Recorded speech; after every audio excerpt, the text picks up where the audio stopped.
Voici une image qui revient souvent dans le reconditionnement de la douleur. C'est l'image de l'évier qui déborde. Donc, on va en parler ici. Qu'est-ce que l'image de l'évier qui déborde? Quand on a des symptômes, c'est un peu comme si on rentre dans une cuisine et puis là, il y a de l'eau partout sur le plancher. Qu'est-ce qu'on fait? On va chercher des serviettes, vite, on essuie, on tord, on essuie, on va chercher la vadrouille. On moppe le plancher, on essore, on moppe le plancher, on s'occupe de l'eau constamment. Et ça, c'est une attitude normale au début. Mais combien de temps on peut faire ça? Ça continue, il y a toujours de plus en plus d'eau. On fait ça pendant une semaine, on fait ça pendant un mois, 3 mois, ça devient chronique. On fait ça pendant un an. Est-ce qu'il va y avoir une fin? On ne dirait pas. Qu'est-ce qu'il faut faire? Il faut arrêter de s'attarder à l'eau sur le plancher et aller identifier la source. Hein, on est sur nos genoux, on est en train d'essayer d'essuyer, ça finit jamais. On se lève, on regarde.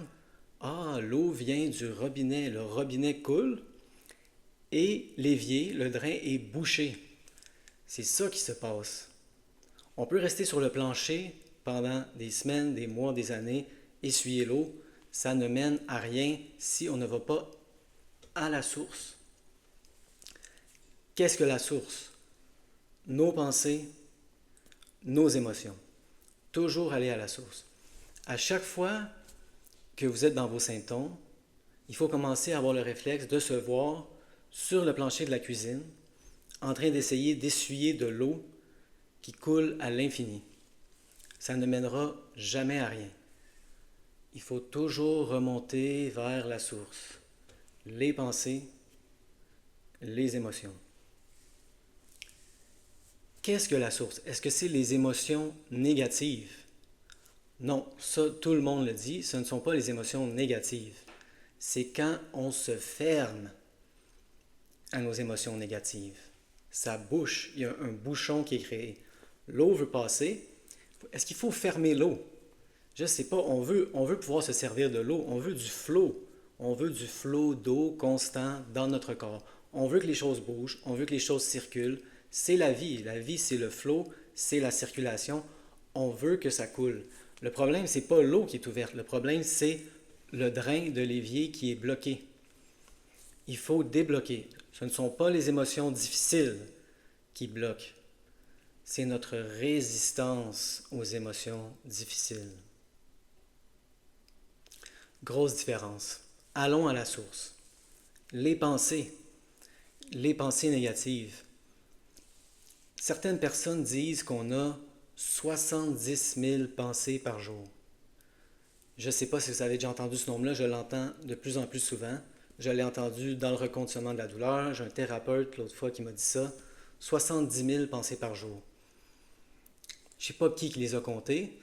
Qu'est-ce qui est intéressant, c'est que quand on fait de la méditation et qu'il y a justement plus d'espace, on peut sentir la naissance, la croissance et la mort d'une pensée.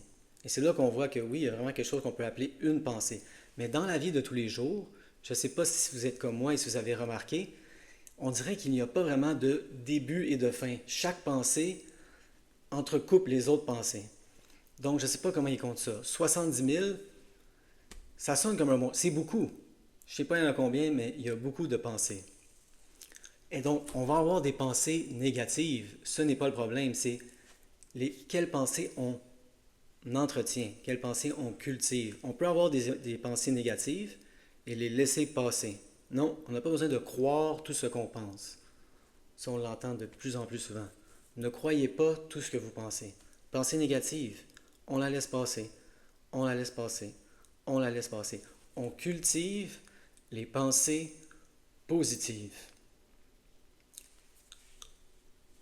Donc, est-ce que c'est un problème d'avoir des émotions négatives? Non. Se fermer aux émotions négatives, c'est ça qui bouche l'évier. Est-ce que c'est un problème d'avoir des pensées négatives? Non. Des pensées comme ça qui naissent sans qu'on puisse les contrôler. On ne contrôle pas ces choses-là. On la laisse passer. L'important, c'est les pensées qu'on décide d'entretenir, de faire grandir, d'arroser, de cultiver. Donc, c'était vraiment ça le message du vidéo. C'était l'image de l'évier qui déborde. À chaque fois que vous êtes dans vos symptômes, ça serait un bon réflexe de se voir comme ça. Imaginez-vous à genoux sur le plancher en train d'essuyer de l'eau qui n'en finit jamais de couler. C'est une tâche sans fin, vous n'arriverez jamais à bout. Si vous connaissez des gens comme moi qui ont eu mal à l'épaule, et puis là sont allés voir un physiothérapeute, et le physiothérapeute leur a dit: Ah, t'as mal à cause de ci et de ça. Il leur a fait faire des exercices, c'est passé, c'était structurel. Mais si vous êtes comme moi, quand vous avez rencontré le reconditionnement de la douleur, vous avez tout essayé. Vous êtes allé voir les physios, vous êtes allé voir les ostéos, vous êtes allé voir les chiros, les massos, les kinésios. Vous êtes tous allés les voir. Ça fait des années que vous êtes à genoux en train d'essayer d'essuyer l'eau qui n'en finit jamais de couler. Montez d'un niveau. Retournez à la source. Ah, le robinet qui coule. Ah, l'évier qui est bouché. Débouchez l'évier. Sentez vos émotions. C'est pas dangereux. Laissez passer les pensées négatives. On ne les entretient pas. Cultivez les pensées positives. On retourne à la source. C'est ça la source des symptômes. C'est le cerveau. Si on est dans le corps, on est à genoux en train d'essayer d'essuyer l'eau à l'infini. Ça n'aura jamais de fin. On remonte à la source, les pensées, les émotions. C'était ça l'image de l'évier qui déborde.